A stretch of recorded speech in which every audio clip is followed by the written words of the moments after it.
Welcome to Gen Z Journey.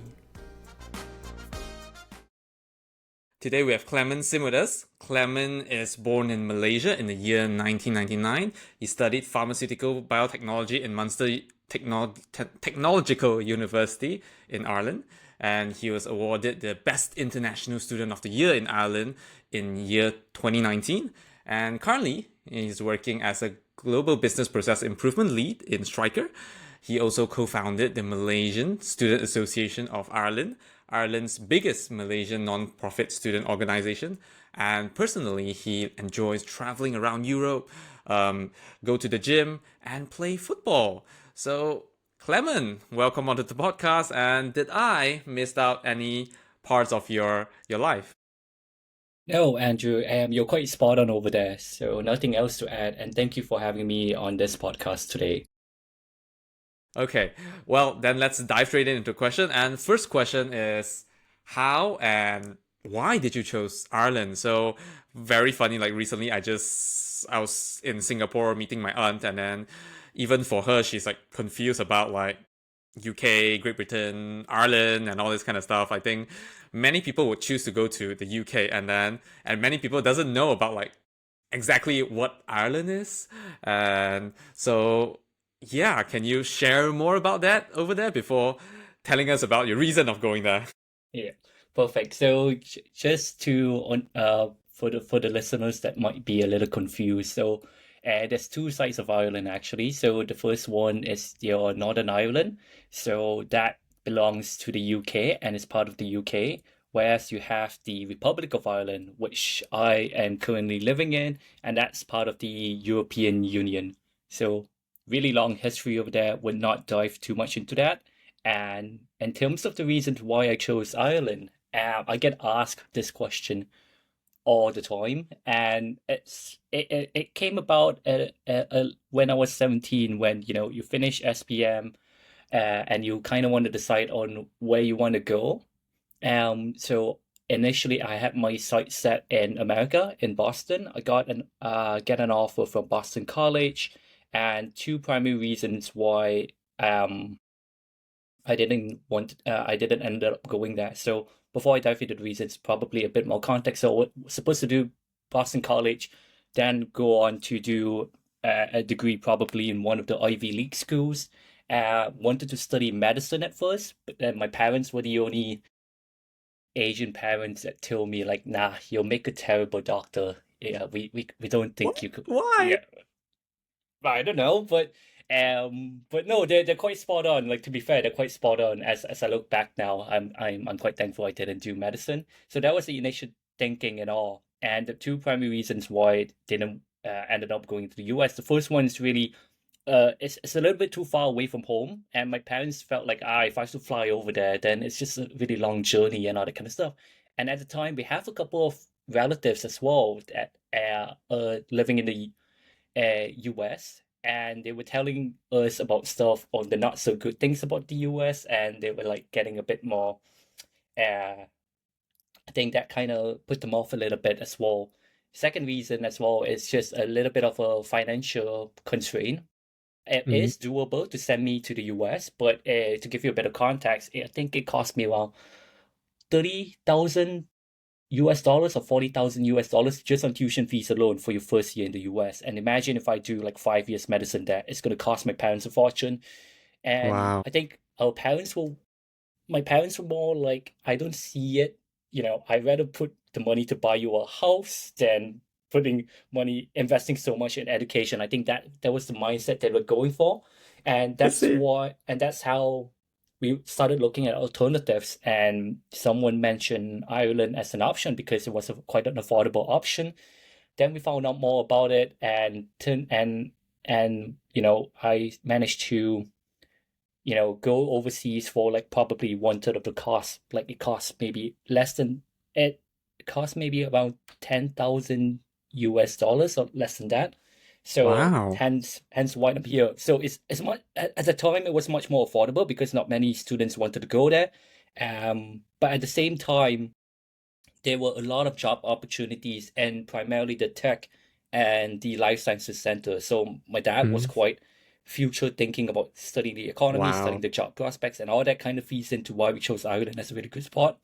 And been here for 8 years now, and coming up to 9 years, but been loving this country ever since. See, okay, interesting. Wow, I really like what you said, like the very Asian aspect of it. Like, rather buy your house, buy your more tangible asset Yeah. of like instead of buying, but like spending on education and all that. Yeah, but is it still that cheap now? It's because like if it's that cheap, it's actually a lot cheaper than the UK, right? I would say it depends now. I think ever since COVID happened, Ireland has become a really popular place for Malaysian students, actually. So to give you a bit of context, Ireland, the number of international students coming in, the first is definitely China, Chinese students coming in, and then the second is actually Malaysians. And initially, Wow. Ireland is actually a really unique country where before that it was primarily you go there to study medicine, um, but now it's because of your tech companies coming in, you have your life sciences companies coming in because of the attractive corporate tax rate. So that's why a lot of the big American companies are moving their headquarters, European headquarters, to Ireland for business advantages. So quite See. interesting. And to answer your question, I don't think it's as cheap as it was before, but it was still Mm. relatively um okay, except for Dublin. Dublin is quite expensive, but I think other parts of Ireland is still quite okay, depending on where you're at and your lifestyle and all that kind of stuff. If you cook every day, you're fine. That's the point being. Yeah. I see, I see. I get what you mean. Totally Yeah. similar for London. Interesting. What's your favorite part about living in Ireland? You spent 8 years there, I believe. It'll be really interesting to hear from you. Yeah, that's a really good question. And like honestly, if I could think what's really likable about Ireland, I think it's two things. The first one is the people. Irish people are honestly some of the most friendliest people on the planet. And I was quite taken aback because as a young kid, I moved out like when I was 17, when I turned 18. So January 2017, but that time I was still 17 plus. Moved abroad, didn't have any friends, didn't know too many people over here. And then the Irish people just they're really friendly and really welcoming. And they're really funny people as well. So I think that part of the people really attracted me because when I go through college and university, I have Malaysian friends, but at the same time, a lot of my friends are actually Irish people, and it was really nice to having that full international experience. And to this day, I'm really close to quite a number of them. So that was really good about it. So that's the first part. I think the second part is the scenery and the environment. I think in terms of the nature aspect of Ireland. So most people, if they come to Ireland, they only just go to Dublin, which is fine. It's a city and all that kind of stuff. But once you get on to the west side of Ireland, like the likes of the West Cork, Galway, Connemara, Donegal, they have some of the I like personally, as someone who's traveled quite a few bit, I think they have some of the best nature scenery in the world, and there's something magical about it. And I always love bringing friends over from like I have Malaysian friends growing up. There's based in London, based in Europe, based somewhere else. They'll come over here. We'll rent a car. We'll drive down to the coast, and they always tell me like, "Wow, this is like so relaxing. There's no one around. There's only just sheep and cows. It's just proper nature, and people here are really friendly, and the alcohol is really good as well." So uh, Absolutely. yeah, yeah, I think those are the two things about my favorite part about living in Ireland. I see, okay. Now you're making me excited about Ireland because honestly, I am the most people that you talk about which only knows about Dublin. And now that I've said that, I was like, okay, a really good reason for me to travel to Ireland and actually check it out.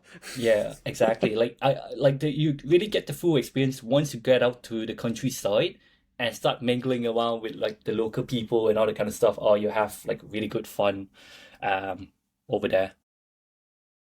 See, amazing. Okay, exciting. But when you first moved there, how I believe like contrasting culture. Even for me, when I went to the UK, it's like very different. took me some time to kind of like adapt into it. So for you, how did you build your sense of belonging in there? That's a really good question over there.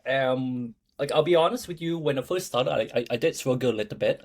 Um, but so when I moved over here, I struggled a little bit in the aspects of like, how do I how do I, live independently? Because before that, I was always in Malaysia, really comfort zone. You go to school, you come home, your mom cooks you dinner, they then send you on to tuition, and then you come back. So it's a really structured routine, and and then once you go abroad, then suddenly like you have no one to tell you what to do, and you thought it was like freedom and all. So the excitement happened first, and then I did notice a little bit of a struggle towards, after the first few months coming in, where I didn't know how do I fit in, or how do I find a quote unquote a home in Ireland. So I so I think the one thing that I really did, that I really appreciated, like, don't get me wrong, I was good at making friends and all that kind of stuff, but I always kind of have that disconnection from home, being abroad for so long.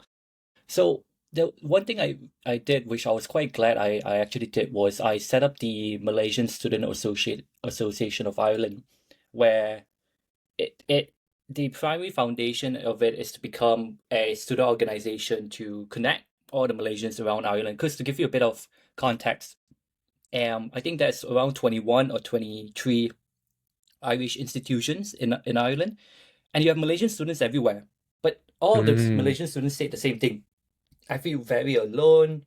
I don't know any other Malaysian students in my university or even outside of my university. So how do we go around with it? So I found a few other like-minded people where they thought of the same thing, and they wanted to, and they were a bit more active in terms of extracurricular activities, and hence that's why we founded this organization. So I think that was one way I addressed that, building that sense of belonging. And in terms of what advice do you have for others? Um, like if I have to come up with like one advice in terms of how do overseas students or people go around when you're lonely abroad? Like for two piece of advices, because it's going to be very different. So for students, you can join student organizations, student societies, and that's how you meet and meet people and connect with people. And because they're around a similar age as you, so it's quite easier to connect and find common people, a common interest, and and and meet and be friends from there. Whereas for working adults like me right now, it is a lot harder because um it varies. Do you like for me, I personally like try not to be too close to work colleagues, just because of personal preferences. And a lot of my work colleagues, they're all with people with family and all that kind of stuff, so they have other responsibilities. So how I went around with it, it's really just, going out every once in a while, finding common hobbies and interests. I know some people, they do the running club.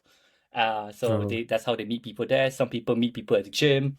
Some people meet people going for pottery class or something like that. So I think that's how you can go around with it. And it's all about, putting your energy towards who you want to mingle around. And now, because as adults, I don't know about you, Andrew, but for myself, I used to be quite a people, be friends a lot with people, friends with a lot of people. But now I kind of conserve my energy to only meet certain people from time to time, which people think I'm lazy, but it's just more of like, I think, conserving energy, or maybe another word is like, getting older as we speak. Okay. I totally get what you mean, but wow. Well, thank you for starting the Malaysian Student Association of Ireland. I think that definitely helped out immensely, like for the students in Ireland. But about like the point where you talk about friends and all that, I totally resonate that. And yeah, for me, honestly, the energy thing is a big thing. Well, personally, very funny. I've always been an introvert. I'm still an introvert. I it kind of I do have a social battery which kind of drain as well. So it made me realize how important it is for me to conserve my energy.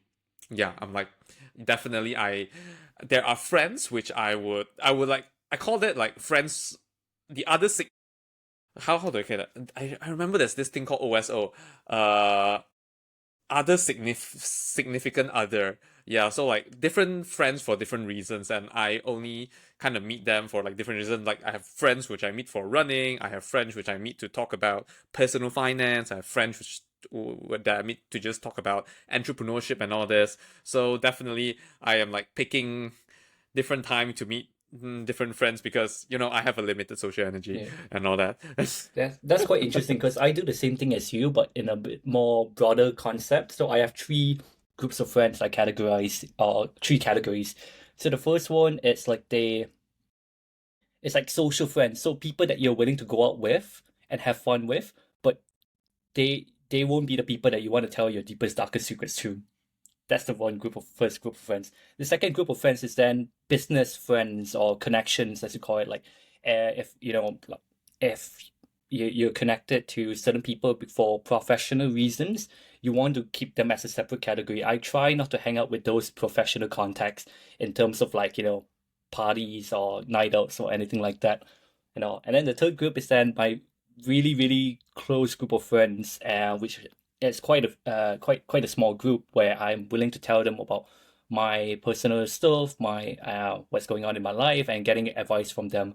So I think that's how I categorize the three group of friends. A lot of people, when I tell them about that, they feel like that's a bit too extreme or that's a bit too extra. But I find it helps you kind of maintain the energy or maintain your social battery because you can't have too much of one side. So Yes. finding that, like, maybe that's how I found a way to kind of balance out the friendships and all. I see. That's amazing. I really like how you made it, and definitely something that I can learn as well. Yeah. But yeah, when you first went to Ireland, you went to study pharmaceutical biotechnology. What was your plan back then? That's a really good question. I get asked a lot on that as well. As primarily from like university students who entered that same realm or space I was in because so the plan back then was before that, like I told you, I wanted to become a doctor. Parents said no because apparently I am not good enough to be a doctor and they don't want me to be their doctor. So fair enough. But I always wanted to do something in the health sciences, healthcare space because of really strong personal reasons of, I lost a couple people close to me back then who all suffered from primarily cancer. So I lost a I'm so couple of sorry them to hear from that. that. No worries at all. It's all good. So that gave me a bit of a purpose in the sense where, okay, I want to be in this area because and then me being very naive as well, so I could find the cure for cancer or something like that. And hence why I studied that course over there. And then the plan was to then do a PhD and then, hopefully be a researcher full time. That was all high school and all. The route I took was very, very different, as you can tell. So I graduate. So once halfway through my degree, I realized that I hated being in the lab, and how bad it was. So I hated the lab is one thing. I was shit at labs as well, or I was terrible at labs. So to give you a bit of context, one time I actually burned my gloves. I set myself on fire through with gloves because I placed my hand near the Bunsen burner and then Okay. like I could smell something burning, like rubber melting. I saw my gloves being on fire. Then I'm like, fair enough. So I knew I was really terrible at labs back then. And it was very repetitive. I'm someone who is quite I love to try different things every day. So being in the lab is quite repetitive and I didn't really see myself being in that space for a long time. Hence then COVID happened and I think that was a turning point for me. COVID happened, and my internship in Ireland actually got cancelled. I was supposed to be Oh, with because as part of the Irish curriculum or the degree, you have to do a mandatory 6 to 9 months internship with a company around the area. So I had I secured an internship with quite a well-known company in the life sciences area, but that got cancelled because of COVID, because at the time we were very uncertain whether we can continue or not. So then I had to move, I decided to go back to Malaysia just to be closer to the family, but at the same time, try out, any other internship opportunities from there. Then I ended up in a bank at first because there were limited internships going on. I ended up in a bank doing digital product management. And then after that stint, I then went on to do another internship with a consumer goods company, primarily in supply chain management. And then that's where you started having that business side of things. And I realized like, A, I'm good at it. B, I'm interested in it. So so to that sparked me to kind of think like, okay, can I do something different then?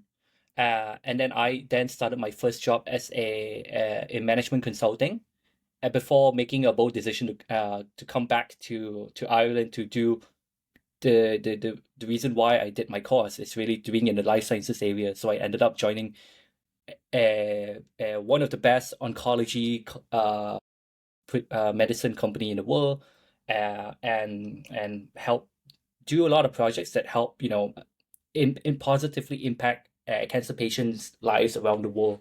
So I find it really fulfilling. So I managed to combine the science aspect or the personal interest or passion with the business aspects. Hence why I'm in this role where it's like a business role, but at the same time you're in this industry, uh, creating value and positively helping patients around the world. So I find that quite rewarding, and all. See, wow. So very Interesting. different career path. Like it's really just all over the place. But I think I kind of found an area that I'm good in. But I'm still open towards other opportunities down the line as well, in terms of like maybe something outside the space. We'll never know. Time will tell. See, okay. I mean, like it seems like you have, well, definitely like it's a windy path, but you made it work, and then you have achieved so much. But was it an easy journey? Did you face any challenges like throughout this whole career journey? Yeah, that's a really good question. So definitely there was a lot of challenges along the way. I so I think the first challenge I had was when I started my university degree. I I've want so at the time I was in deciding whether to continue on in Ireland. So I was facing a bit of homesickness at the time. When I first started out, I had a bit of homesickness. I thought of like, do I want to drop out, or do I want and go back home, or do I want to stay on over here? And primarily it was because I was seeing someone for a very long time, and had to make a really bold decision of like either, continue on, or continue on with my dreams, or continue on with, at the time it's the person that I really, really love. So so I think that was the first challenge of that dealing with the homesickness, which I didn't really tell a lot of people. Um, because a lot of people always thought I've really loved being abroad, but there were times where I did consider going back, and I was very, very close in terms of going back, one or two times. How close it was to the point where my parents said, if you want to come back, just come back. Eh, I Oh got my the green God. light from my parents already. So that was the first thing that I had. The second thing then was, in my first year, I I applied for this scholarship, with that was provided by one of the well-known companies in the area, and they wanted to like, uh sponsor a scholarship so that this student of theirs would go and complete the degree and then go and work at their company and all. So I applied for that, and I got to the final round, and I actually lost out by a couple, like maybe couple of points to Hmm. one of my really good friends, but he deserved it anyway. Oh But no, and that made me realize, and I kind of asked myself like, why did that happen? And the feedback was like, oh, you just don't have enough experiences, or you don't, you seem a bit nervous in the interviews and all. So that sparked a bit of a motivation for me to start doing the extracurricular activities and start working harder and start, doing interviews or improving my public speaking skills and all. Because before that, Andrew, I was a party person. I go for parties every night. I didn't really care about my my life. Like I think in terms of my future at that time, I just kind of like to Okay, live in the moment. So whoever in high school will know it's a 180 turn I from see. who I was back then. So I think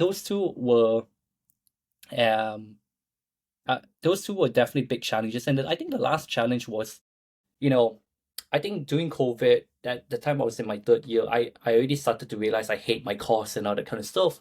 Then one of the other challenges I had was, how do you continue doing a degree that you might have lost motivation towards to, or you have lost uh the passion or interest to? How do you get on with that? Because like it sucks going to like classes and you realize like, Mm, I hate this and all that kind of stuff.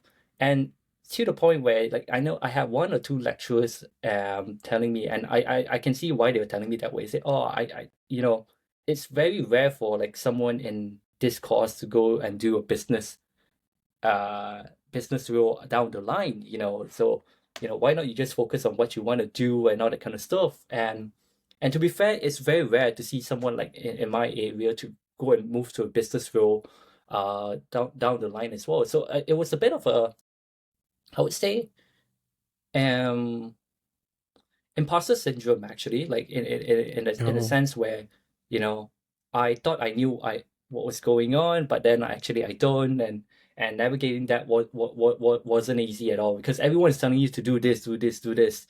And I remember having a talk with a student earlier, maybe a couple weeks back, and she was saying the same exact thing how I felt in university, where it's like it's a system where they people mhm, create for you, and you just need to follow the system, primarily from STEM. I think in business maybe you have a bit of flexibility going to different industries, mm, but in STEM, if you're doing like biotechnology, ideally it's either two pathways: you go and work for a company or you become a researcher. So it's a very solid a pathway, that and it's very rare that people go out of that pathway and do something different. And a lot of the times these like people will tell you to just stick to the pathway and just go with it. But I did felt like I was happy with it, and I can't imagine my life doing that. So I thank God I took a different path and ended up where I was today. But it wasn't, I think that was, I think those three were the challenges I faced at the time. So I see. Wow. which I think people would Like face. Yeah. I actually quite resonate with that. Some parts of it, because like I think the part where you talk about you really kind of stuck in the degree, not really enjoying it. Honestly, because for me, yeah, COVID, something happened as well. COVID, I took a gap year. I ran my own company because I was like I had mine is a bit different. I think mine was the path that you try to avoid. I I studied like 2 years in Malaysia, University of Nottingham, Malaysia, and then the third year is supposed to head to the UK, and then coincidentally my third year happened during COVID, and then I was like, no way I'm gonna spend my third year in the UK, locked in my room, just do online and all that. So I was like, let's take a gap year. And then I had a business running then. It wasn't working, but then I was like, well, I have this 1 year. Let's try to make it work. See what works. And then it kind of worked out in the end. But then I did not know how to scale it. So like I was just like, let's take the easy path out. Let's sell it, and then I still have this one more chance to go to the UK. Let's do that. But then when I'm back in the UK, it's actually not the course that I really enjoy, and then many things have happened. I chose a dissertation that I didn't really enjoy as well. Kind of forced myself to finish it. Got a second upper, and then I happened to join Meta, which is like I studied computer science, direct pathway. You know, like what you said, university direct pathway. You don't become researcher, you join like tech company and all that. Everyone should be happy about it. I was happy. I was like, oh my god, who doesn't want to join Meta? But after joining it, I questioned myself so much. I was like doing programming and all that. I was like, oh my god, I hate life and all that kind of stuff.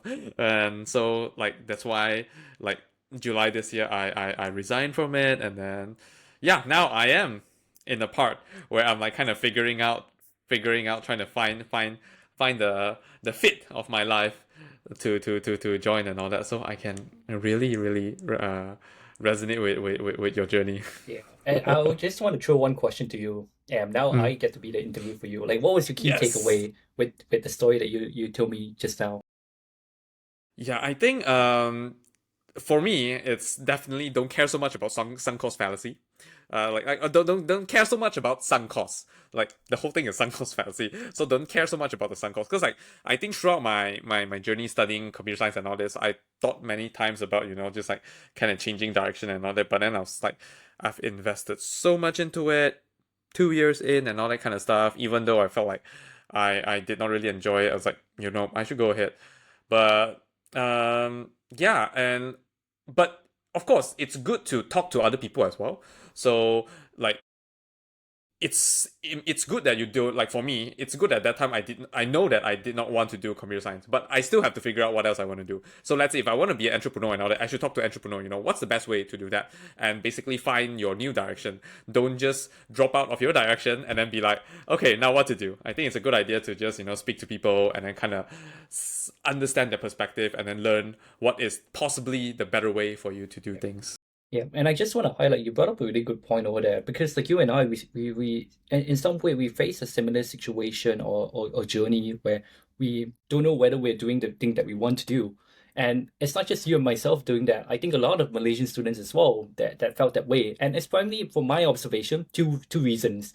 First one, there seems to be a disconnect from after you doing your SPM all the way to college. There seems to be a disconnect in terms of like, what kind of industries are there out there, what kind of roles you want to explore and all. Where in a really nice model like Ireland, you do your secondary school um education, you actually get a 1 year gap year, or they call it transition year, where students have the option to either go straight to university, or they have another option of like, I spent a gap year going to different companies, just having a look, and going and kind of work under these companies to see what I exactly want. So a lot of the big companies over here actually they support a lot of the students, transition year students coming in, to show them like, oh, this is what an engineer does, this is what a computer science student, software engineer does. So it really helped them. A lot of the people where I know in my course, they actually knew what they wanted to do already, because they've already lived that life, which is something I wish we had that opportunity in Malaysia. And so that's the first reason. The second reason, primarily from a STEM side, and feel free to correct me if I'm wrong, but like for the life sciences area, the reason why we like allow the Malaysian students to go abroad and do life sciences and then struggle to come back here in Malaysia is because there isn't just a lot of opportunities in our area. And it's always, and because, and you can't, I'm not gonna blame anyone and say it's one person's fault and all, but it's just how the country's economic strengths are. They're more on towards financial services, and they're more towards um uh professional consulting services. So that's the shift over there. They're more business centers than STEM centers. So probably that's why like a lot of us do struggle with, are we going down the pathway, or is there even a pathway for me if I go back home? So probably what we're saying over here could probably resonate a lot with the Malaysian viewers that are listening to this. Yes. Totally agree with you. Both points actually, both points. Like even for I think the second point for like computer science, more towards I study a computer science to AI degree, and I'm more towards the AI sector. I think it's well, Malaysia is still working on it to hopefully have more opportunity in this space. I think many people might be very overqualified for many of the roles here. So yeah, really really not suitable for it. Yeah, exactly. And like what I'm saying over here, like I said, I'm not blaming one particular individual, but it's just, I think it's a collective. I think it's a collective group of different reasons, both from a public sector and also private sector. That's why we are in the situation today. So hopefully that turns around, and hopefully, we more opportunities are there to come. It looks like they are moving in the direction, which is good to see. So let's hope they keep on doing some good work there. Absolutely. Yes, I'm praying for that every day as well. Yeah. But yes, well, now you are working in one of a huge successful corporate and all that. And then I believe, I don't know, looking at the role itself, global business process improvement lead, it sounds like a very higher level role. And you being such I would say quite young, Do you feel any imposter syndrome? Do you doubt yourself while you're in this role? Yeah, definitely. Um, I think there was a really significant point in time where I felt that imposter syndrome, and that hit really hard was when I started my career in management consulting with one of the big firms in this industry. And at the time, when I started the role, it was an analyst role, but I started off when I was what, 21 years old. Um, so to be thrown in that environment where you're around really smart people and they're amazing people as well, and they taught me a lot. There is a bit of the self-doubt, like, at the time, maybe like, who am I as a 21-year-old to go and tell clients that has 20, 30 years of experience to do X, Y, and Z? So I felt a bit of that imposter syndrome, and that actually made me felt very stressed. And in order for me to prove myself, I work longer hours than I should be, and I found that all really unsustainable. And to point it out there, I think it's more of like a me decision, and to to go back abroad and do something in the industry to gain some experience before maybe coming back to this to what I used to do at the start.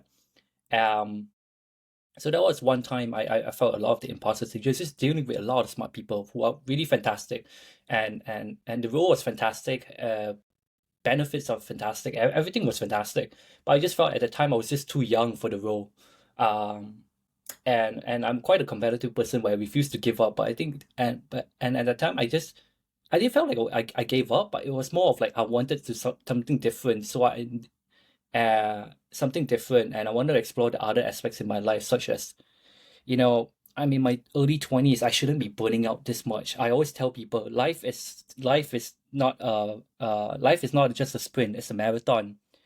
There's no point Absolutely. there's no point going all out and then you burn out before you're 30, And then the money that you earn, yes, it's good money, but the money you earn would help you pay the medical bills at the time. So is it worth it? I That's like how that. I like that. I like that. I never that's never how I thought of see that, but it. that's a very good point. Yes. Because I do have friends that are in that industry, and I do have friends that may probably struggle a little bit, but they seem to. I mean, there's no right or wrong for this. It just depends on what you value, and I chose to value something different at the time. So so at now the current role, I do I face imposter syndrome? No, not as much as I used to. Probably because that the first job really elevated my experience and my confidence to go and tackle bigger things. Like, to give you a bit of context, the role that I'm in, uh, the job description actually said 8 to 10 years experience minimum for this role, and somehow I got the role. And when I first entered the role, I had the director was the one that hired me, but then he brought in another like person to report under him, and she was even saying like, you're the most junior one on this team, you're too young for it. And she even delved up like my abilities at the start. But then Interesting. I just, yeah, and how I overcome it was just really, and I was a bit brutally honest with her. I say, you're not the one that hired me, have a look at my CV, and give me 3 months to prove that, I could do things. And now we're in what, month number 6, month number 7, and it she she really, appreciated, the work I'm doing, and she just hands off after that and said, yeah, we'll let Clement do his thing, let him do his magic and all that kind of stuff. So yeah, it That is so wasn't cool. it Congratulations. I have to say that. I have to say thank congratulations. I think that's one of the thank greatest you. validation. Yeah, thank you. But I think it was more of like being patient and really, and you know being willingly to admit that you're the most dumbest one in the room at times really helps, because I deal with a lot of smart, vice presidents, senior vice presidents, and they have what, 20, 30 years of experience. And sometimes when you're working in partnership with them to create strategies or help them solve problems, you you have to be willingly to admit that if you don't know something, just say it. And they actually appreciate the honesty versus you trying to bullshit your way and pretend you know everything and all that kind of stuff. I always like to tell the people that I work with, I say, I'm the dumbest one in the room because I'm quote unquote from a business background. So tell me what exactly do you mean in a more plain simple English version, and that really helped gain trust in it and all. So yeah, probably that's how I handled moments of self-doubt and all, and imposter syndrome. Or sometimes I'm just willing to learn. If I don't know anything, I'll read up a few articles about it, try to understand at least a few of the lingo and a bit of the terms, and then go back to the meanings and start asking them questions from there. So yeah, probably that's how to handle Well, I it. really love that being honesty part. I think I'm working on that, but definitely many times ego play the role, and then be like, just act like fake till you make it, and then like Yeah. honestly, recently I was like, yeah, I should just admit that I don't know, and then I should really take that advice from you. Yeah, I struggled with that as well at the beginning, but when I first started my career in management consulting, you're with people that's from like Cambridge, Harvard, like those smart people. Obviously, you're gonna be the dumb one in the room. So I that helped me grew the confidence to be the dumb one in the room. And now I'm not afraid to be telling people that I'm the dumbest one in the room. So do teach me on how to get up to speed on what exactly you're talking about and all.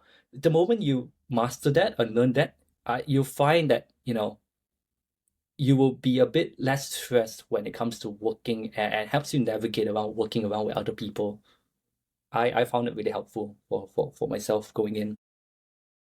I love that. I will Yeah. definitely take in that advice and then I'll apply it as soon as possible. Yeah.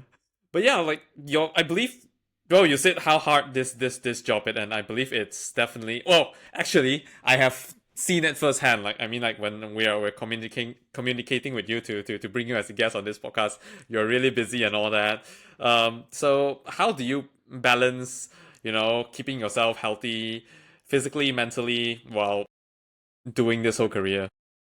Yeah, that's a really good question. So, um, like before I started my job, I was a terrible person when it comes to managing my health in general. So I think so college, drinking a lot, university, drinking a lot, and sleeping very late at night, and drinking a lot of energy drinks to study for exams, and Wow. eating a lot Okay. of like unhealthy snacks and all that kind of stuff. So wasn't really the best life. And at the time, because I felt like, oh, I'm still young, I can handle this and all.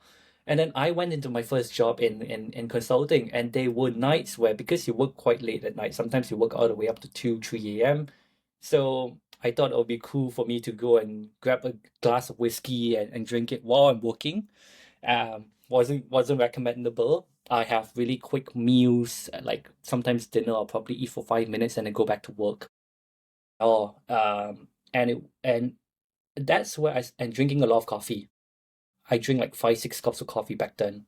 So at that Oh, time, I felt like my life was really, I'm gonna crash and burn, and I'm gonna die really young if that happens. So then I switched jobs, and I started out with this American pharmaceutical company, and then because you're working overseas, it gives you a bit of that work-life balance where you start at probably 8 and then you finish at 4 or 5. So then after 5 o'clock, what do you do? And because I'm working, I decided to be a bit more responsible and start drinking less. And then that's where I started, doing things like healthy eating and going to the gym, playing football, playing tennis, and all. I play a lot of football in high school, but I didn't get to maintain that as I come abroad. But then now I was able to have that again in my life, which was quite which was quite good. So how do you like when you're having a busy career? How do you really go around with it? The first thing I always tell people, and to be fair, I'm not a fitness guru or and all. This is just my experience. So just just a disclaimer with that. So first thing I really think was really important over the past 3 years of maintaining that lifestyle is the first one. It's eating healthy. That's the first thing. If you don't have time to exercise, that's fine. At least eat healthy. So I found that really, really helpful. And thankfully in this side of the world, a lot of the food is really organic and really healthy and not so processed. So it was really good to gain access to a lot of these healthy food options. And the second thing then is, work out, go to the gym. I find it good that, you do a bit of working out and Uh, you don't have to do it every day, but probably at least 3 times a week would be good enough. If you don't like to work out, then you can go and play football, tennis, etc. And I think the third thing then is staying away from like social media, or trying to like limit your interactions with digital devices. Like for reference, I'm trying to work on it as well, and I got a book to read to check on it. But the Is book it is, digital minimalism? yeah, that's the one exactly. Oh my gosh! That I that literally the podcast guest yesterday recommended I this to recommend the me, and book. then I'm like, I'm gonna read it. Very good book. I definitely recommend to yourself and to anyone listening to this as well. So and that really taught me a few tips and tricks on how to reduce my screen time and even reduce like me being on social media. I try not to be on social media too much as well because um I don't know about you, but it's a bit, for me it's a bit depressing seeing, like, especially on Twitter, like I don't know what happens, but like it now the content I'm getting is really negative or really political type of content, which I just hate it. I just want to know the football results and the Formula One results, and that's kind of it. That's all I want to know.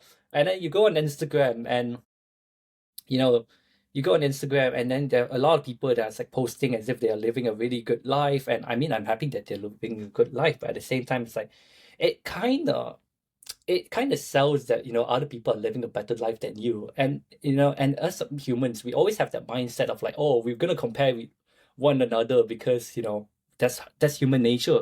And the moment you start comparing yourself with other people, then that's where it starts being very unhappy. I think I personally am myself a very competitive person. um so there will be times where I compare myself to other people, but I realized that by limiting yourself on social media, that reduces the chance of you trying to compare yourself with other people, and that was really Exactly. helpful for me as well. Um, yeah, and I'm now like adopting this habit. I don't think I do it so often now already, which I'm quite glad. It's comparing myself to other people. I find the moment you stop comparing your life with others, my God, the amount of stress being reduced in your life, and the happiness actually increases a lot as well. Um probably that's how I maintain that healthy lifestyle. And I think last thing is so I know we talk a lot on this topic, but the last thing is Mhm. have some me time. I think like you Oh meant, like yes. we talked about recharging your social batteries. Sometimes just do the things that you love to do. There are times where it looks like I'm having that hustle culture and being very busy and all that kind of stuff. But there will be days where I feel like I come home from work. You know what? I'm just gonna order like a nice little Chinese takeout, and I'm gonna play PlayStation, PS5, FIFA, or something like that. So I do that as well. And having those like pockets of like me time, or being able to do things that you love to do, I think helps you maintain a well balanced lifestyle and all. Amazing. Yes, I totally agree with that. Yeah, like my the thing I'll always do is I have this. I feel like that is actually way too structured. I have like one night which I'll always like watch movie. Movie is like my go-to to like relaxing and all that. And then yeah, on weekends I'll definitely have a day where I just like eat out, enjoy, just yeah, chill, What just I you mentioned is structured, but I think it's good to be structured because you're protecting that little space. Because your balance will be off the moment you stop protecting that little space that you have. So it's good that you're structured, and it's good that you're protecting it by having a fixed schedule to it. So I think that's a good thing, Andrew, and I think honestly people should pick that up as well from you, and keep doing what you're doing. beautiful. Thank you for that validation. Yep. Okay, amazing. All right. Yeah.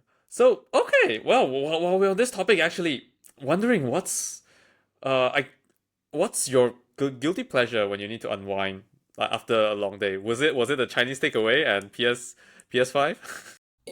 I think it depends on which part of the like which part of the as like year we're in. So if let's just say we're Oh, in the winter time where the weather's really cold, obviously you rather stay at home and just, yeah, like I said, play PlayStation or watch a couple of dramas or TV series or movies on it and grab a Chinese takeaway. But in the summer, I try to do this where I try to do recently I've been doing a lot of hiking over the summer. So I went to Italy to do hiking at Dolomites.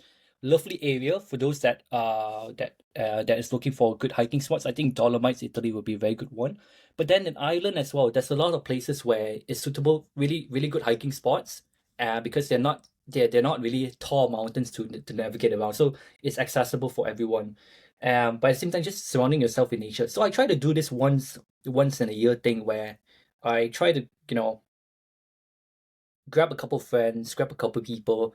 We'll go out to somewhere in Ireland or even in the likes of Europe, rent a car, drive out and do hiking or just surround yourself with nature. Just be away from people. I noticed that I like being away from people from time to time. Um, so so I think that's one of my really top guilty. I wouldn't call it guilty pleasure, but I think one of the top things I always look forward to every year is having that once in a year road trip where you're just away from people and all, and that helps me really unwind and recharge myself and get myself set for for the second half of the year because I always do it during the summer because summer weather's lovely. So you first half you have a very intense 6 months, and then you have your little unwind trip, and then it gets you recharged for the next 6 months and all. And I found that really really helpful for myself. That's amazing. Wow. Yeah, I love that. Honestly, like yeah, this concept about like different seasons doing different things is like so foreign yeah, when I come back in Malaysia sharing to friends and all that, they don't understand how beautiful it is. I actually quite enjoy that. Like you have different things to look forward to in like different times of the year, and then you have different things where you can enjoy and all that. And also thank you actually because I spoke to you, you shared with me about your road trip, and then now I'm actually 2 weeks later. 2 weeks later, I will be going on my own personal annual planning trip, in the woods, actually in the woods as well in okay. Malaysia. And then it's funny, like I was just searching around, finding a place, and then I saw this Airbnb which is very cheap. I clicked into it, and then they were like specifically highlighting there will be no Wi-Fi and no TV, and then I was like, that's exactly what I'm looking for. Perfect. So I just went ahead with it. Yeah, that's good as well because I'm doing mine as well in 2 weeks. I think 3 weeks from now as well. So right, I think doing right before Christmas, I'll be going away for 3 days, 2 nights as well uh, to the west side of Ireland, a place called West Cork, and I've rented a cabin by myself.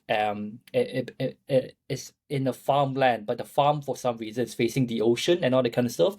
So it'll Oh be my lovely as god. well. So I'll be embracing that the winter aspects of it, but at the same time, probably um, try to find a couple of activities and I'll surely like, the owner of the Airbnb since he has a farm, I might as well do a bit of farming at the time of the year. So would be good to do that. Yeah. I definitely recommend Is people and like especially like you mentioned in Malaysia, you might not have the four seasons thing, but at least going away away from the city because I grew up in Kuala Lumpur and you yourself as well, you know what it's like being in such a hectic, crazy city where the traffic's awful and you're always the amount of stress you're in and London as well is the same thing. So London the is more to another extreme. Oh my god. I as much as I love visiting London, personally, I think London's a bit too stressful, especially when you're in the tube. Especially after a peak work day, if you're in the tube, the amount of stress you can feel in people, it just generates off you, and you're just like, wow, these people gone through a lot. Um, yeah, so I found it handy just trying to balance out my year with activities like this. I get what you mean. I do the same. Like honestly, it's actually going to UK that taught me this, like appreciating all this beauty, appreciating summer when summer is there, and then definitely winter. Like right now, when there's Christmas lights and all this, appreciate that as well. Even though it's not the best weather of the year, but definitely we should appreciate that and all that. So I really love this part about the four seasons thing. Yep, that's that's good, Andrew. That's good. Yeah. But yes, throughout your whole career or even studying, you mentioned that I think when you're doing management consulting, you you almost burn out and then you kind of chose like, okay, I don't want to go down that path. But was there any other moments that you actually did get burned out? Um, that's a really good question. I think in university I did it once as well. I did experience burnout, and it was right before COVID. So very very unpopular statement I'm gonna make now. So I think COVID helped me Mm. in Okay. some aspects. So, and the reason why I say that because in university, like I mentioned, my when I was in second year of university, that was right before COVID happened. I was doing all sorts of extracurricular activities. I was um I co-founded that Malaysian organization that we talked about, and then I was involved in another Malaysian organization in the UK called ICMS, and they're really corporate and all. And so I was doing a lot of different things for to boost my CV or enhance my CV. And it was kind of crazy because you go into lectures and then after that you need to hop onto calls and do a bit of extracurricular work and all that kind of stuff. So I was really active in that front, and I honestly felt like and that time I went back to Malaysia. I did my summer internship with a Swiss pharmaceutical company there. So 3 months summer internship, no breaks, no holidays. I did the extracurricular activities as well, organizing events and all that kind of stuff. So I didn't really had a break for probably like one or 1.5 years, and then it gets to a point where, then COVID happened, and then that's where everything stops still because like everyone doesn't know how to navigate around it. So you get a little bit of a break, you stop going to universities, then you start, relaxing a little bit more. Uh, and and I think that helped. I think that pause was good for me because I then was able to reflect on, okay, I'm already in my third year of university. Is this the pathway I want to go for? What are my options after that? At the same time, I've been working quote unquote working or studying a lot over the past 1.5 years. Is there an opportunity to do something outside of that, hustle kind of stuff that I'm doing? So that was a really good pause for me, and there was probably another time I experienced burnout. You knew you started like for me, how I knew it was burnout was because I hated even talking to people or even joining calls like that already. So that's why it's really bad. And then there are times where you feel like, oh, I don't want to get up. I'm just so tired. I just want to continue Mm. sleeping all day. That's why you experience burnout. So probably those two times in my life I've experienced burnout. So now I find that a bit of the balance where, like, this is how I see it. Maybe right now, like last time, yes, I achieved a lot and I get to do a lot, and that helped, boost up like your development from here to here. Whereas now maybe it's from here to maybe a bit here, but then your happiness and your health and all that kind of stuff also elevates. So it's about finding the right balance in between. Because some of my friends do ask me like, oh, you're not as you know hustle or career driven as last time. I think I still am, but it's just finding that right balance and really selecting, because now I'm working full time as well. It's like finding where you put your energy towards to. I think that really helped me in terms of avoiding that burnout. I think it really goes hand in hand, like what you said just now. Like, there's no point like just burning through your whole lifetime of energy right now, and then like paying the bill, like getting all the money to pay the bills later. Yeah, exactly. Like I Yeah, mentioned earlier, it's a marathon. It's not a sprint. So yeah. absolutely. Okay. Yeah, wondering what's your pursuit in life.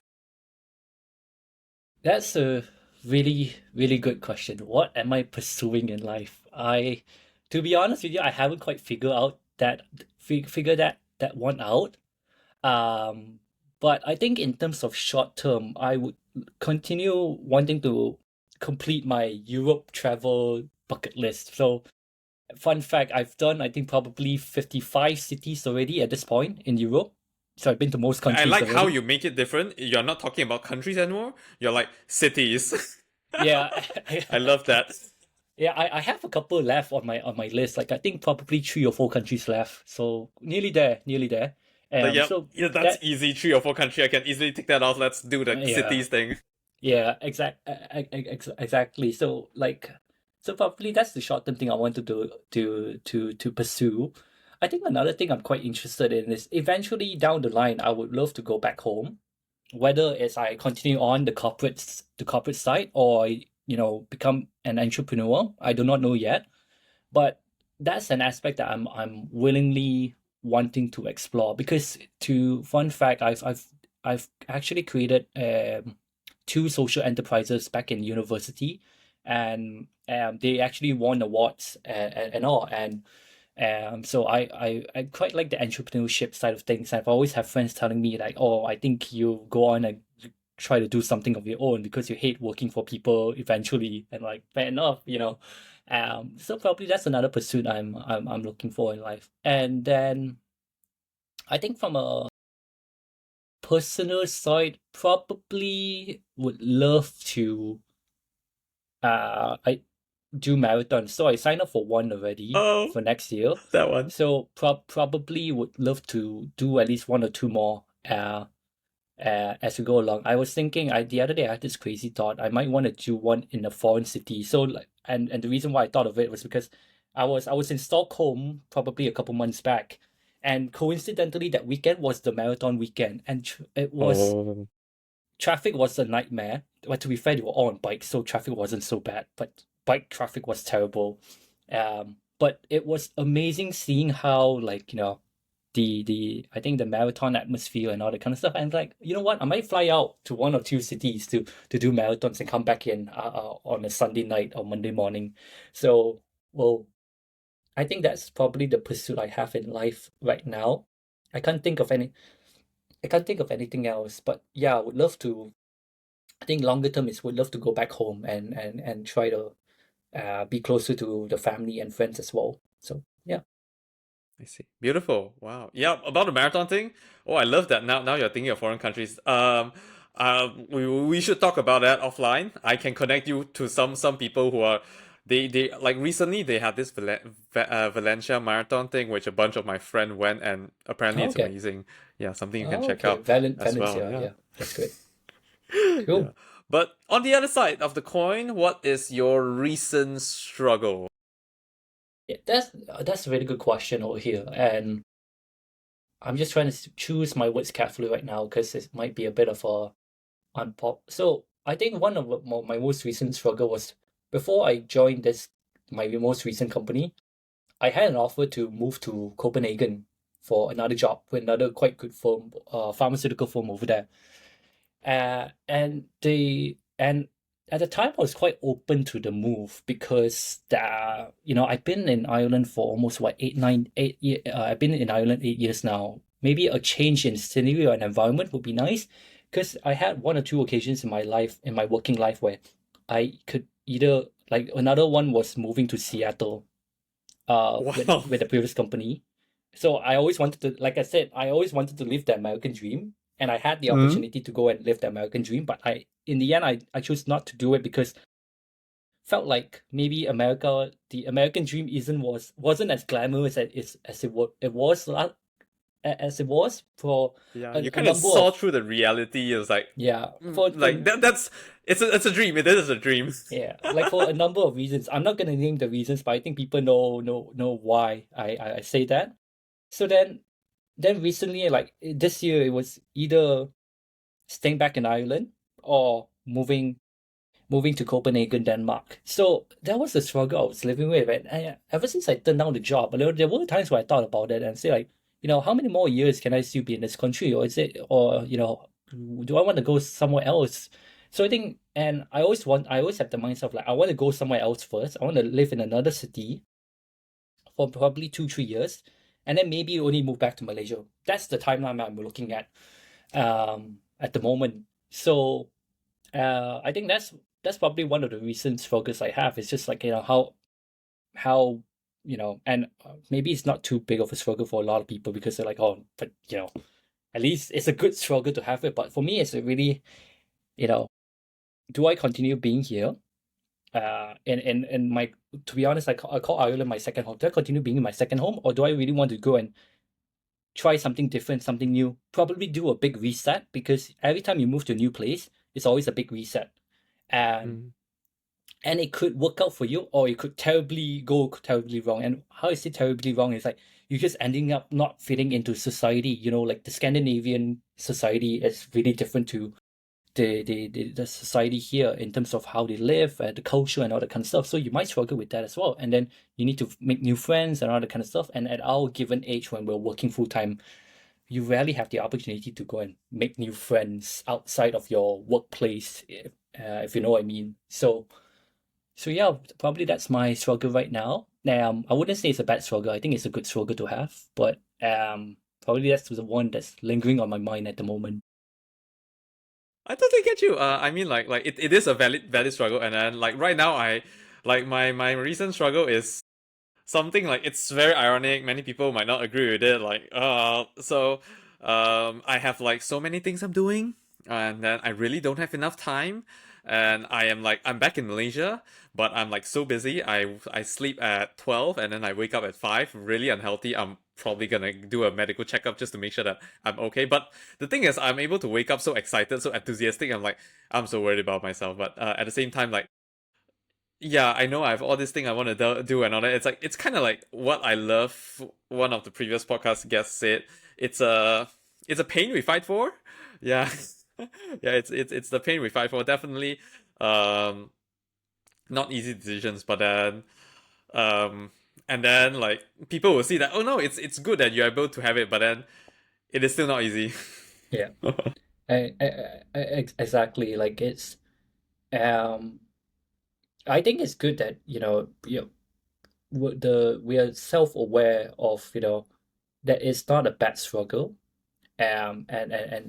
And having that self-awareness really helps in terms of like considering what are the pros and cons and all, and hopefully that leads us to the right path and all. So yeah. Yes, absolutely. Yeah, I love that. Yeah. But yes, wondering what's the one thing you love about yourself? I'm actually really curious about that. Yeah. I always hear amazing answers for this question.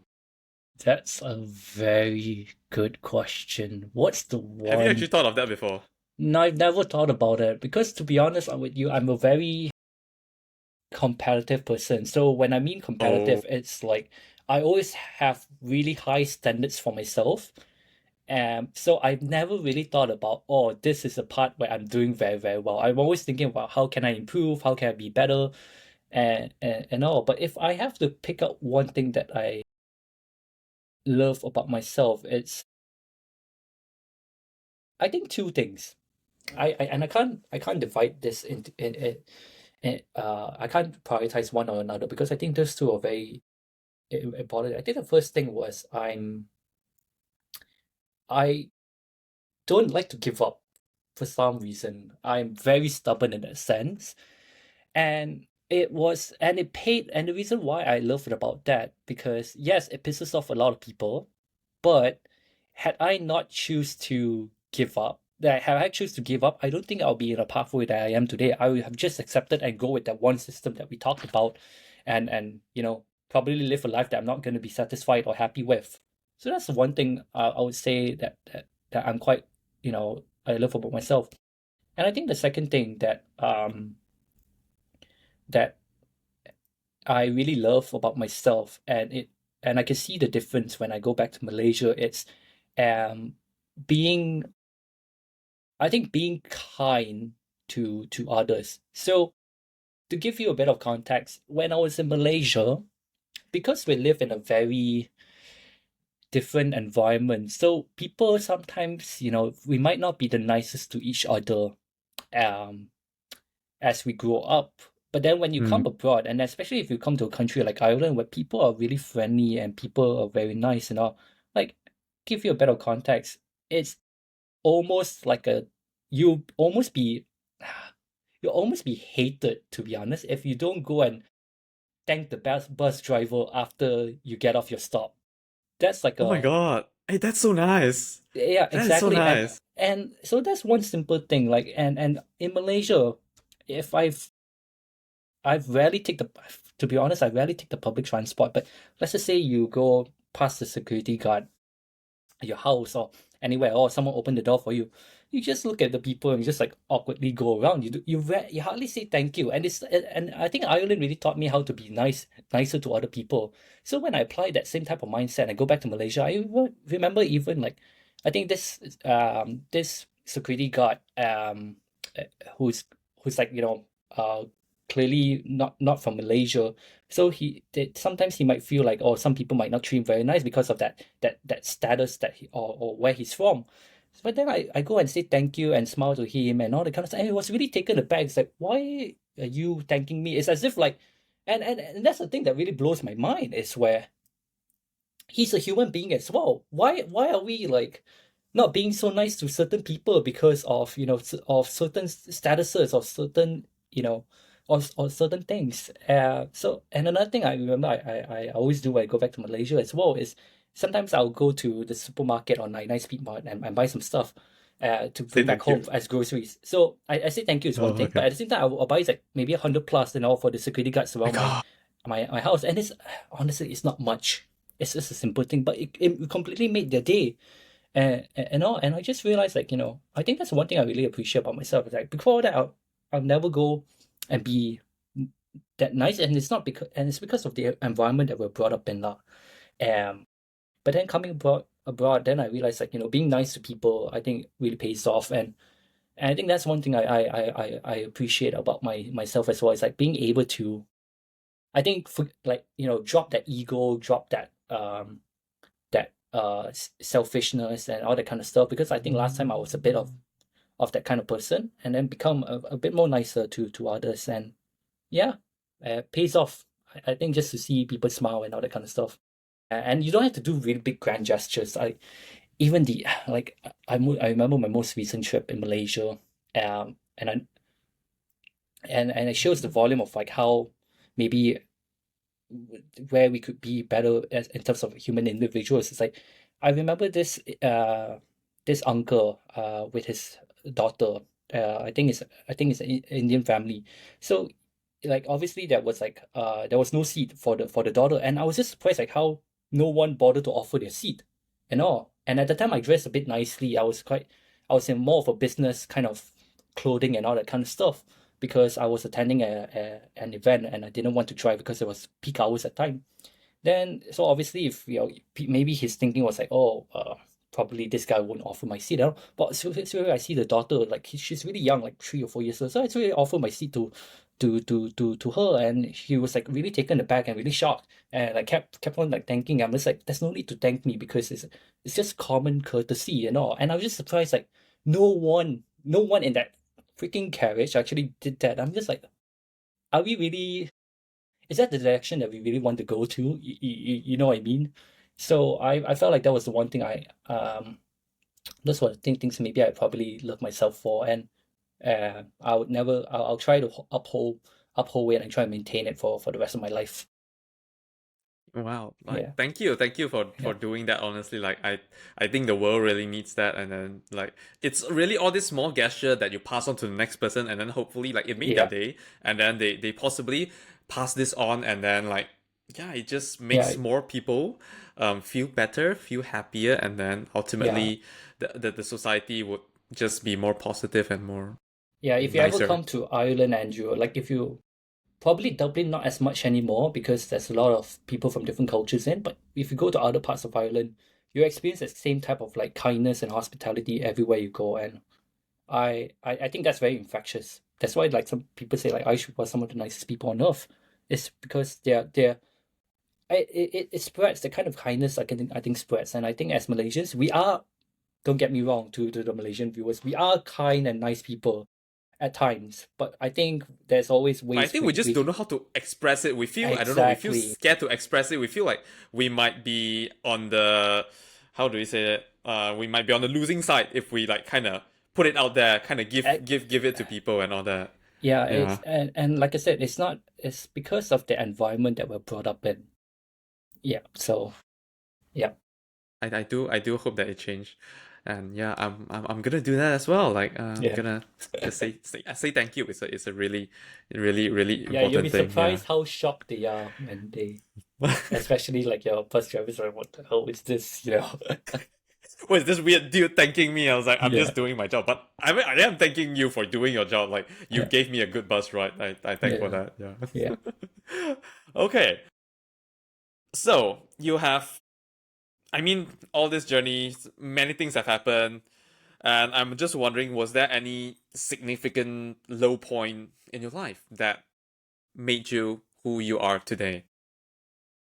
That's a really good one, and I have this really good one that I want to share, but I don't know. And if I hopefully not a lot of people like that I am very close with would hear this towards the end of the podcast. Hopefully, just hear the first 10 minutes and all. So I might just take the risk and say it.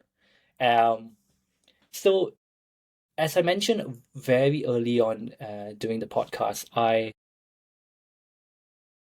one of the challenges I faced was returning home because of a certain someone that I grew up with. So I've known for a very long time, and I was with this person for a very long time as well. And I think my world basically revolves around this person at one point in life. And partly the reason why realized that I need to grow up and become better because in high school I was a kid that doesn't really give a damn about my future. And that was one thing I think this in this individual's family didn't really this person's individual didn't really appreciate. Then something sparked in me where someone threw me this question of like, oh, do you imagine a future with this person? And I said yes.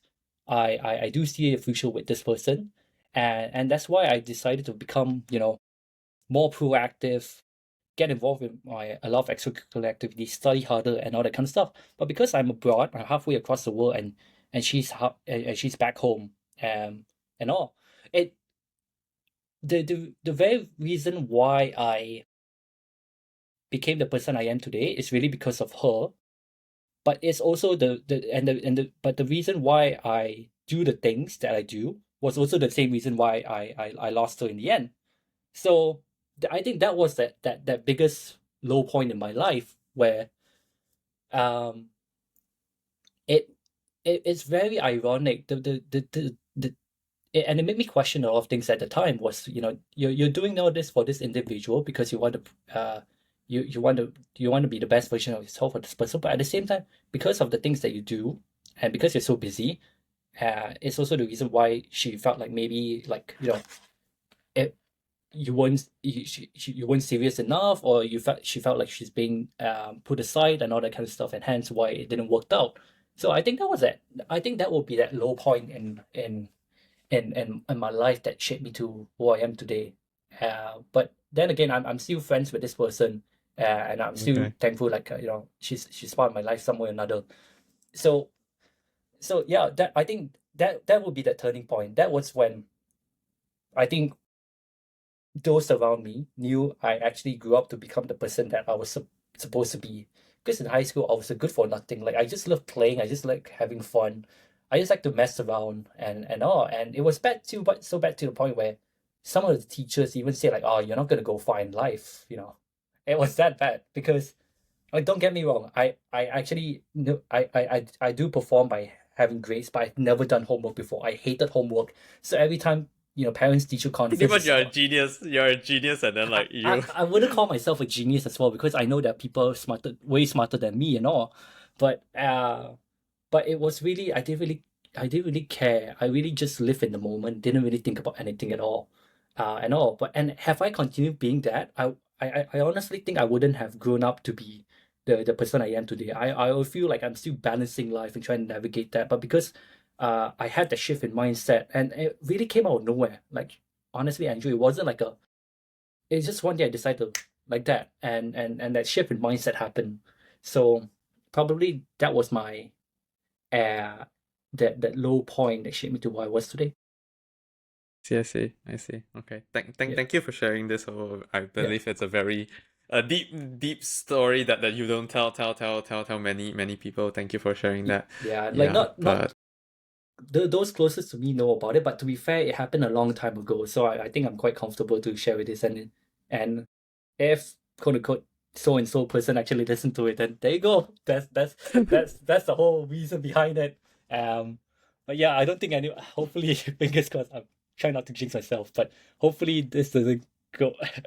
um, did not too many people hear about it. Like not a lot of people that I am very close with hear the very end. Hopefully they just like okay, skip yeah. discussion points and all. Yeah. We can remove this chapter just to kind of make it like, oh, that's it's just a long story, and then people just whoop. Nah, it's fine. I think you Yeah. can just put it in, but as long as you don't like sell it as like the Hmm. first Of major course, code, then you're fine, you know. I'm fine. Yeah, definitely, I wouldn't do that. Yeah, but Yep. honestly, well, for me, I don't know. I feel like many, not okay, we can say that people with certain ambition kind of go through similar stories, like very similar format of story. I like many podcast guests have similar stories like this. I have similar ones as well. But for me, I guess mine isn't a significant low point, but definitely I think the relationship, right?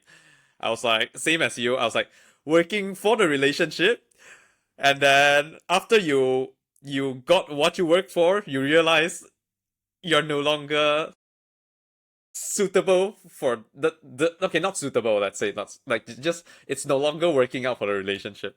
Like that's what happened for me as well. And then it's just like it's so Yeah. unfortunate. Like I think to add on as well, like sometimes and this is something I think maybe people could resonate as well. It's like sometimes you work so hard for something that you always thought you always wanted and all, but when you achieve it, it doesn't feel as satisfying as you thought it's gonna be. Yes. Like I think for me it's like what I've always thought of like, oh, it'd be great to win this like International Student of the Year in Ireland award. I always thought I'd never be able to achieve it. But when I won it, I remember the Irish, I think it was an Irish government minister. It was one of the top guys anyway, very important fellow.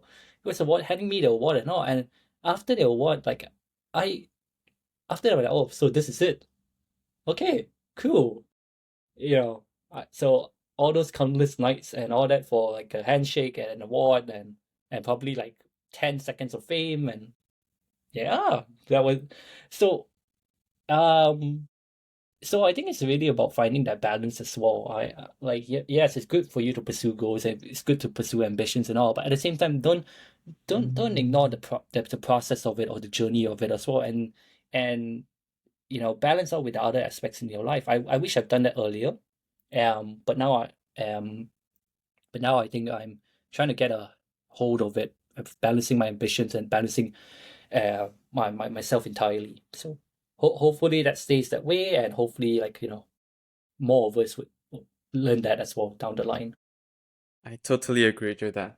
Yeah, I totally agree on. I well, you do hike. I'm not sure if you agree with this analogy. I like to say this analogy. I realized because I realized this while hiking, and usually we always look forward to the view on the peak, but then sometimes it's actually the view along the journey. Like when you're hiking, always when you turn back, you're like, oh my god, it's so amazing how far we've came out. And all that is like that's way more beautiful than like the view on a peak. And the view on a peak, it's Exactly. not bad, but it's just um slightly not as expected. Yeah, exactly. 100% agree with you on that one because like I do my fair share of hikes as well, and like every time we go up to the top, okay, wow, we'll take a couple photos. Okay, that's it. So we walk five like the most recent one we did what's what 4 hours go, 3 hours back, so 7 hours entirely. And is it a nice view? I think it was nice, but is it worth 7 hours? You kind of question yourself. But I think what was nice was like the 4 hours and 3 hours back, like the journey that we made. I think that was quite enjoying. So definitely love the analogy right there. I think you're quite spot on with that. Thank you. Okay, one final big question. We're actually approaching the end of the podcast. So, what's the one question have I not asked or have you not asked that you think everyone should ask? That's a really good question. Oh my I think God. I stole it from one of the podcasts. I was like, that's a genius question. That's a really, really good question. I I think that I honestly don't know what to think about what kind of question to ask. Probably like maybe I honestly don't know. Don't stress too much about it. If you have nothing, it's totally fine as well. I think if like say okay, I think I have a nice one to probably end this off is, you know, if you were to come to a place like Ireland, what would you recommend people to do? Or what do you recommend Malaysians to do? So I have a few. If so I think the first one is uh if you could drink alcohol, you have to try it, Okay. especially Guinness. For those Oh people my god. I love it. in Is it Malaysia, really better in Ireland? way better, way better. Everywhere. Honestly, I never touched Malaysian Guinness in my entire life because Wow. my dad loves the Guinness in Malaysia, but it tastes like absolute shite. Like, um, so that's one thing. You have to try the Guinness there because the Guinness here is so good, and I don't know why I'm promoting Guinness. It's not just Guinness, but other forms of alcohol as well. The Guinness here, it has a really weird coffee aftertaste, which is wonderful because a lot of the ingredients are sourced in the coast of Ireland. So the barley, the wheat, the grains, they're all infused with a bit of that river, the freshwater river kind of water, and that's how we grow things in general, and that's why it's really fresh and all. So Guinness is one of those. If you don't like stout, try the baby Guinness. Tastes like chocolate milk. You know Oh, the Dutch I lady recently chocolate learned milk it. in I think Malaysia. I only learned it like earlier this year, and then I was like so shocked by it. I was like, oh my god, this is such a good thing. Yeah, everyone thought it's disgusting, but it's the best thing on best, but one of the best shots you can ever take. Like it tastes like Dutch lady chocolate milk. So I recommend people to try that out when you're in Ireland. And another thing, it's there is a snack. I don't really call it an Irish snack to be honest. It's more of a Chinese snack, but Irish people love it and they only have it in Ireland. It's called a spice bag. I Spice bag. so yeah, so if you look it up online, spice Interesting. bag is really a you know fried chicken with a lot of the called chips over here or French fries, and it's salted with like salt and a bit of that spice Chinese spices and stuff, and it's just so good. And they fry it. After that, they fry it, and it's just amazing.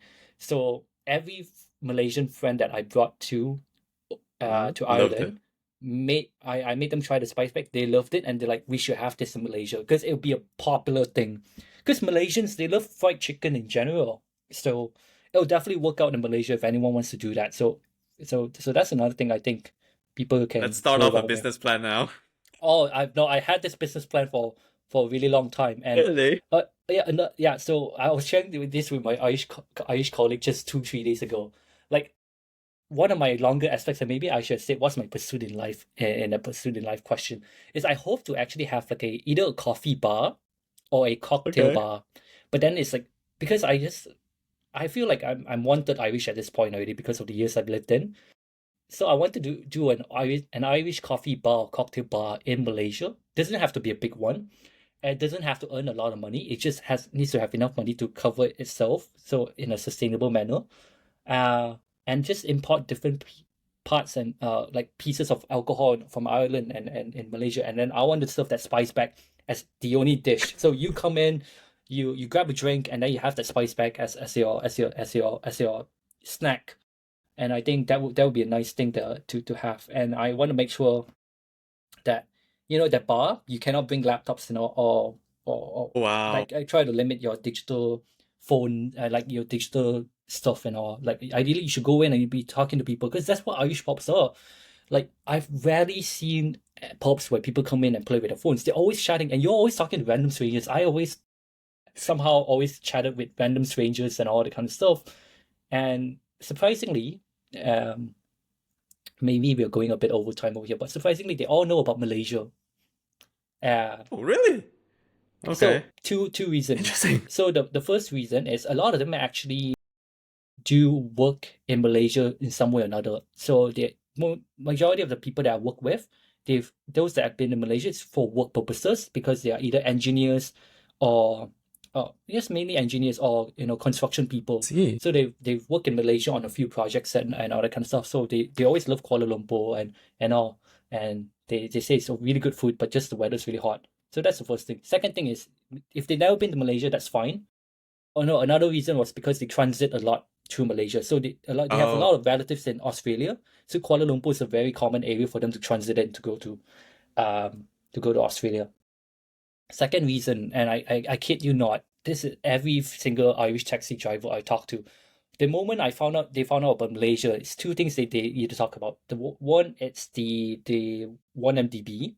So they say Oh you yeah.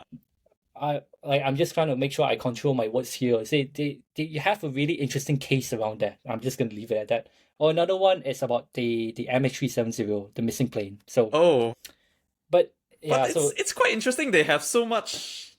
They know about this, like know about you'll be Malaysia because of surprised. this. Like yeah. Like literally, I was talking to my colleague 2 days ago about the same talk, like about Malaysia, and because he's been to Malaysia, so he knows a good bit of history. He actually know about like Tanah Melayu or Malaya as they call it. He knows about that, and I was like, Jesus, for someone who you never really lived in Malaysia, just gone there one time on a backpacking trip. You really know about Malaysia, and yeah, it's interesting to see that. And they always love it because like Malaysia was a Commonwealth country as well. They were ruled by British, so by the Irish. So we all have a common enemy in that sense. Uh, so so I see. I see. that Oh, was good. Yeah. So that's a very interesting story. That is a yeah, very interesting story. yeah. But So yes, thank you so much for sharing about like the interesting parts of Ireland. Honestly, I haven't been there, so definitely that will be something I will check out, and I'll definitely phone you up when I'm there, and yeah, have you bring me around. yeah. Definitely. Like I said, very early on, always go to the west side of Ireland over during the summer times. You'll get the best views and best weather you can ever get you can really get in the world. So yeah, I'll definitely reach out to you in that sense as well. So yeah, and Okay. thanks for having me on this show, Andrew. Really appreciate it. Oh yes, we are not done yet, actually. Okay, So, okay. we always have this final question. So, right before we end, I would always ask for a book and a movie recommendation from all our guests. So, I'm wondering what's yours. If well, you did suggest digital minimalism. That's a good one. If you want to challenge yourself, you can come up with another one. I have another one that I really really like. And it's more of a business book. But a really interesting concept. It's called The Lean Startup by Eric Rice or Eric Rice as we call it. Really good book. It's honestly, I know that book for so long. Like, it's a very popular book. I'm an entrepreneurial guy, but I haven't read it. Yeah, if you're into Yeah. entrepreneurship, then that's the book I recommend. The reason why I recommend this book for myself because I often work with teams that are really we're doing a lot of transformation programs in the company right now. So we try to go in a startup concept in that sense, and I always recommend people this book to have that mindset of like operating in a startup to in order to successfully execute our transformation programs. So yeah, so that's the book I recommend. Um, in terms of movies, it depends what kind of movies that you're looking for. But the one TV series that I really love, I recently Okay. watched this year was something called Normal People. So Normal people. it's by Interesting. this it's by Paul Mescal, who's like an Irish actor who's really popular now because he was the main actor for Gladiator 2, and Daisy Edgar Jones, fantastic actress as well. Um, talks about these two people growing up in Ireland and how they navigate around the challenges in life, friendship and love and relationship, etc. So it's something that I think a lot of the Gen Z people can relate, very I see. underrated TV series, and everyone that I know that watched it really loved it as well. So highly recommend that one. Okay. Beautiful. Thank you. I'm always stealing people's best shows, best movies, best books, and then like building my own list and all that. Yeah. Yeah, that's good. So thank And you a lot for sharing that. yeah, feel free to share some of the books and series and movies as well. Would love to watch a couple of shows before the end of the year. Yeah. Absolutely. I think I'll put this down in the description below. But yes, I'm just wondering, like, for the audience that would like to, contact you, reach out to you, what would be the best way to do that? Feel free to reach out to me on LinkedIn. I think LinkedIn would be a good platform to go. If not, Instagram works, but I don't really reply people on Instagram as much and I all. see, I see. So Okay, yeah, okay. All right. We'll just put the link down in the description below so all the yeah, audience can just access it there. yeah, But yeah, perfect. other than that, thank you. Thank you so much for joining us for today's podcast. I really enjoyed the conversation and I learned so much about you and Ireland as well. Yeah. It honestly, like I felt so bad now. I honestly thought that Ireland has nothing, and then after this whole conversation, it has made Ireland so much more interesting that I'm definitely gonna visit there. Yeah, like same here. Like initially when I first moved to Ireland, I never knew about this country except like potatoes and Conor McGregor. So that was it. But and I had zero expectations coming to this country, but this country really blew my mind in terms of the people and the environment and nature around it. So definitely whenever you're free, feel free to come down. I'll bring you around and make you try the good Guinnesses and baby Guinnesses in the pubs and all. Sounds fun. Sounds fun. Okay, that's cool. Well, thank you for joining us, and I will hope you have a great weekend ahead. Perfect. Thank you so much, Andrew. Really appreciate having me on this podcast. And have a great day ahead. Thank you. If you enjoyed the podcast, I would really appreciate if you leave us a 5-star review and follow us on Spotify or Apple Podcasts, or if you're on YouTube, please like and subscribe. Thanks again for listening to Gen Z Journey. We'll see you again next week. Remember to subscribe to get notified as new episodes come out every Thursday, and please share this podcast to anyone you think would enjoy it. This is Andrew Kwan from Gen Z Journey.